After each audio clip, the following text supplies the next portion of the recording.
Who are the top 5, we'll call it 6 quarterbacks in 2023? We'll dip into the 7, 8, 9. We'll probably really rank the top 10. But I want to really narrow down my top 6 because my top draft strategy in 2023, one of them, if best player available allows it. Because we always draft best player available. It's how Dad did it. It's how we're going to do it. And if best player available allows it, which it almost always certainly does, 99% of the time, I'm scooping up one of these big 6 quarterbacks. These are my top 6 quarterbacks, and you can sit there and go, Smitty, what about Watson? Are you out of your mind? Did he just leave Herbert off the list? Your list won't be the same as mine. You might have Lamar Jackson in your top 6, and you might be screaming at the YouTube channel right now. And we'll get into Lamar. We'll get into Deshaun Watson. We'll get into Aaron Rodgers and where he fits into all this. But these are my big 6 quarterbacks, and I'm going to show you where they fall on the big board and where you should take them. And we kind of did a video on this already, but I'm going to go into a little more detail about the quarterbacks and not just talk about early quarterback. That was a video that you can watch, link in description. Why people are dead wrong in the fantasy industry, and they have been for a decade plus. How people in the industry are wrong, dead wrong, to tell you early quarterback is a mistake. Late quarterback's great too. They're all great. Watch the video in the description for more on that specific topic. But we're going into who my top 6 quarterbacks are and why the Fantasy Football Show begins right now. This is the Fantasy Football Show with your host, Smitty. Take a lap. Number 1, if we're talking about standard scoring where quarterbacks score 4 points for a touchdown pass, Jalen Hurts is probably the number 1 quarterback. I tend to lean Jalen in a 4-point touchdown league. Doesn't mean I don't love Joe Burrow. Doesn't mean I don't love Josh Allen. Doesn't mean Patrick Mahomes isn't the best quarterback in football. But from a fantasy football perspective, redraft 1 year at a time, 4 points for passing touchdowns. This guy feels like he's going to be on a mission in 2023. His passing touchdown higher low mark is at 22.5 on Underdog Fantasy, promo code Smitty. Try doing these higher low pick'ems. They're absolutely a smash. There are so many great values. Underdog will match up to $100 in your first deposit. The link's in the description. But Jalen's passing touchdown line is set at 22.5. He's going to destroy that. He's going to annihilate 22.5 passing touchdowns. He threw for 22 last year. He's on a mission. He's going to be better. The offense added Swift, and they just look like they're hungry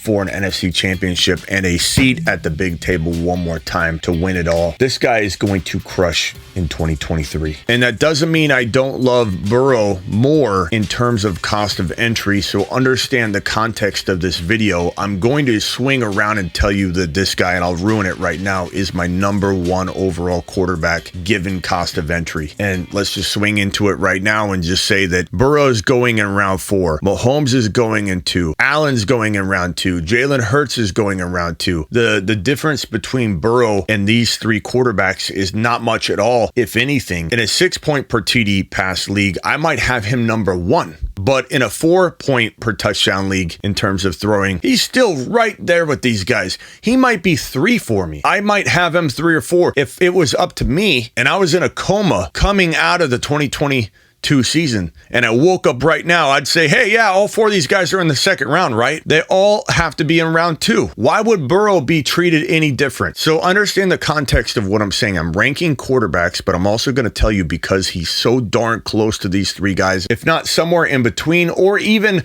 I could argue number 1, even in 4-point per touchdown passing leagues, I could argue Joe Burrow number 1. He's got a much improved offensive line. Jamar Chase was injured for a big part of the year, hampered even when he was in the lineup. Joe Burrow's going to clean up. They added Charlie Jones. They got another wide receiver that's actually really, really good. Joe Burrow is my favorite pick in 2023 in terms of quarterbacks, but ranking them, if they were all in the same bucket, if they were all in the same ADP territory, it would be Hurts. Hurts is my number 1. When push comes to shove, Patrick Mahomes does come in at the number 2 spot. And I find myself in a rotation of Hurts and Mahomes when I'm drafting in round 2, going early quarterback. I'm not going to go the route of Joe Burrow. I've gone the route of Joe Burrow in 60-70% of all my leagues in best ball. Underdog Fantasy, promo code Smitty. Again, link in description. If you want to draft with us on Thursday, Friday, and Saturday nights, you need to go now to the link in the description or use code Smitty. The link inserts code Smitty for you, but you'll get into the drafts if you do that ahead of time. The minimum deposit on Underdog is $10 and they'll match up to $100. So it's a no-brainer. Go get it done now though. Register now so you're ready to draft. I find myself drafting Mahomes and Hurts in a rotation with more Hurts than Mahomes, which is why I rank Hurts 1. But he's a real close second. And Mahomes is on a mission too, every year. And just because Hurts fell short, has a chip on his shoulder still, doesn't mean this guy who was playing hurt, doing his thing, isn't going to continue to get better and better and better. And he's got Kadarius Toney ready to evolve. I think he's a really safe second round pick. And anybody toying around with the idea of going early quarterback, do not listen to the noise. You can 100% build an absolute winner going Mahomes or Hurts or Allen in round number 2. Don't listen to the hater that doesn't know what they're talking about when it comes to early quarterback drafting and the apples and apples comparison of what your two players would look like when you say, I grab Mahomes in round 2, you grab wide receiver in round 2, I grab wide receiver in round 7, you grab Deshaun Watson in 7 or 8. Whose two players are really better? Compare apples to apples and stop listening to the horse crap garbage from some of these creators regarding early quarterback being a mistake. It all works. It's all great. You can win 100,000 different ways. Number 2.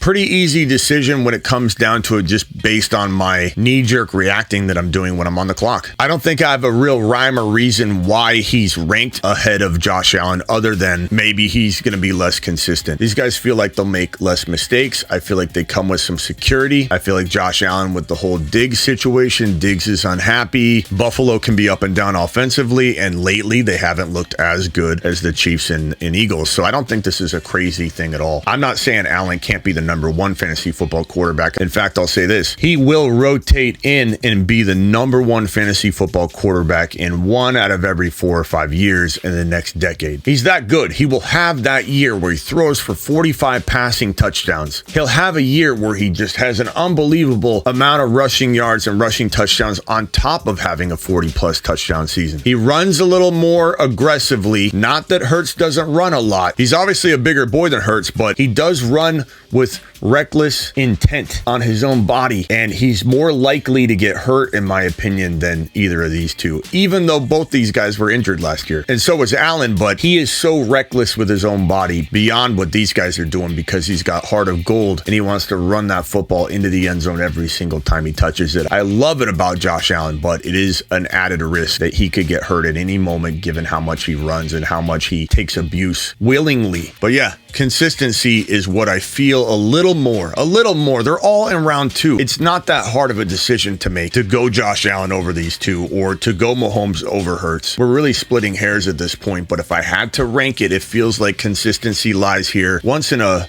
4-year period, this guy's going to explode and pop, but he's got that sort of like Brett Favre, go out there and destroy 1 year, go out and disappoint a little bit the next year, go out and dominate. I do believe the Buffalo Bills will win a championship in the next 5 years. I truly, truly believe that is not even a bold statement in my mind. They'll win a championship in 1 of the next 5 years easily. So will the Philadelphia Eagles, so will Patrick Mahomes and the Kansas City Chiefs. In fact, I think all 4 of these guys, Burrow included, all of them will win a championship in the next 6 years, and Burrow might win it this year.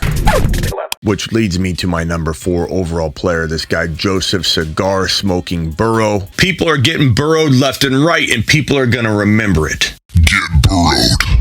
This guy, Joe Burrow, Joseph Cigar Smoking Burrow, has an improved offensive line. He started off the year in a bad fashion. Then Jamar got hurt. Jamar came back. He was hampered. He was never really fully 100% in my mind. And they added Charlie Jones, who's a field stretcher. Charlie Jones is a very underrated wide receiver. We even had Scott Hansen come on and say it was one of his bigger bold predictions on the year that Charlie Jones would become very relevant. And I love it. I love the call. Charlie Jones was right behind Tank Dell, who led the nation in receiving yards. He was right behind Tank Dell in receiving touchdowns. And he led the nation, Charlie Jones, in receptions with 110 receptions, one more than Tank Dell. Leading the nation in receptions, being a monster in every one of those categories. Charlie Jones is a great addition. The offensive line improvements, I am so excited about Joe Burrow. Joe Burrow as I alluded to at the beginning of this video, is the best player in fantasy football 2023 at cost of entry. Only Jahmyr Gibbs rivals him right now, and both of them live in round 4. Jahmyr Gibbs and Joe Burrow can win you a league in round 4, and there's nobody close to Joe Burrow and Gibbs in terms of win a league explosive value. Nobody's close. And for that reason, and because he's so close to Mahomes and Josh Allen and Hurts, and arguably equal going in round 4, which is absolutely asinine, which makes him just a no-brainer, except put him in your lineup, dominate your league, and ignore all the haters that say even this is early quarterback drafting. Look, the only reason I'm not going these 3 early quarterbacks is because an early quarterback hides among the weeds in round 4. Joe Burrow, the easiest decision you will make in 2023 fantasy football if he's lingering in the 4th round. I love T-Law. I love Justin Fields. I go back and forth on this one. I think both these guys could easily fight for this number 5 spot, and both these guys can have consistent cup of coffees with the top 4 constantly all year long. There's no other quarterback but maybe Lamar. I don't think Watson's there. I don't think Aaron Rodgers is quite there despite his good situation. I don't yet believe in Herbert to bounce back to this category, top 1 to 4, dancing with the 1 to 4 party all year long. I'm holding out hope for Herbert. We love Herbert. Herbert failed all of us last year. It's not a matter of if Herbert could get into the Law and Fields territory. It's just a when. Not if, but when. So calm down if you love Herbert, you love Quentin Johnston, you're excited about this Charger situation, Kellen Moore coming over. Calm down.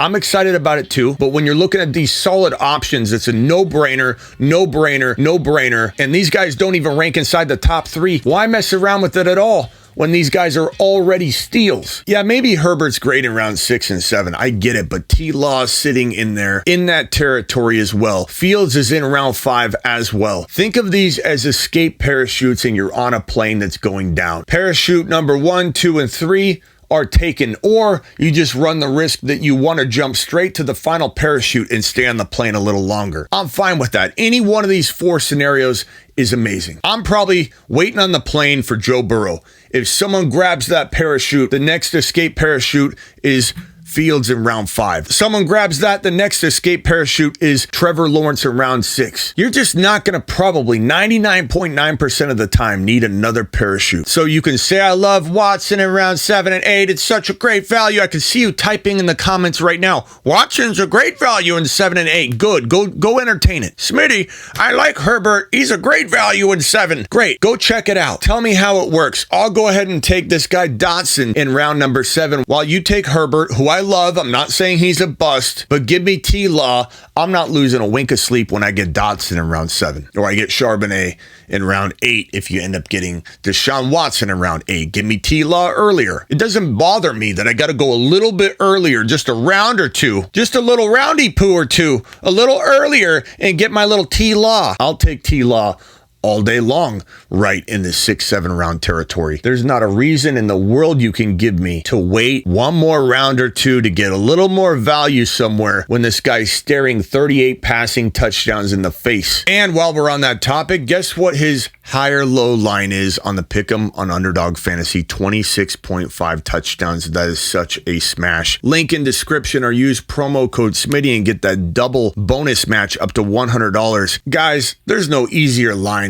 than 26.5 higher. He's gonna obliterate that 26.5 passing touchdowns. Fields is 5, T-Law is my 6. You can like whoever you want. If you have Herbert in the 5 or 6 spot, I don't blame you. I had Herbert in my top 3. I went back and forth on Herbert being 1, 2, and 3 all year last offseason. I get it. I know why you like Herbert. I know why you like Lamar. Smitty, Lamar should be number 5. This is crazy. Should he be?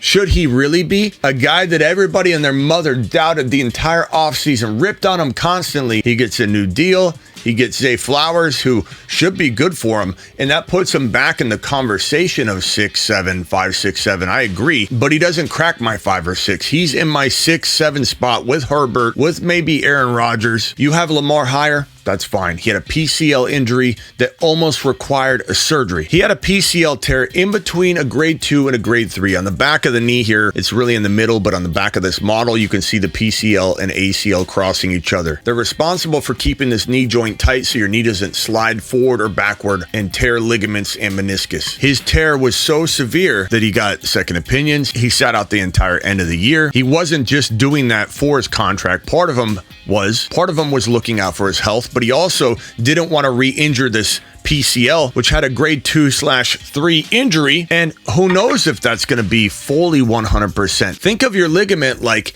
you tear it a little bit, right? And you get it to that 2 grade. It can heal. It can kind of tighten up, your knee can get better, but he almost tore that thing completely. It's hard to imagine that he's ever going to be even near 100% with the PCL. Now, he could go through his whole career, never injure it, but there's an added level of risk that he almost needed PCL surgery, didn't have it, and you're expecting him to be, 100%? That's not the way the ligament works when you're holding or stretching that thing and there's some lax there. I'm not saying he'll get hurt. I'm saying there's a risk for it. He's disappointed and been injured, one of the 2 for 3 straight seasons. So while I'm excited he got Zay Flowers, while I said in the offseason he needs Zay Flowers and a new contract for me to like him again in Baltimore, otherwise he's a bust for me, he did get Zay Flowers. He did get what he needed for me to entertain him in the 6'7" territory. Doesn't mean I'm locking him in. You can. I won't. These are my top 6. A lion lives among us, posing as half-man, half-lawman. His golden mane is reportedly 6 feet long and is bathed in milk. That's right. His marvelous mane grows longer with each breath he takes. Legend has it that if you say T-Law in the dark in the bathroom... This is the Fantasy Football Show with your host, Smitty. Take a lap.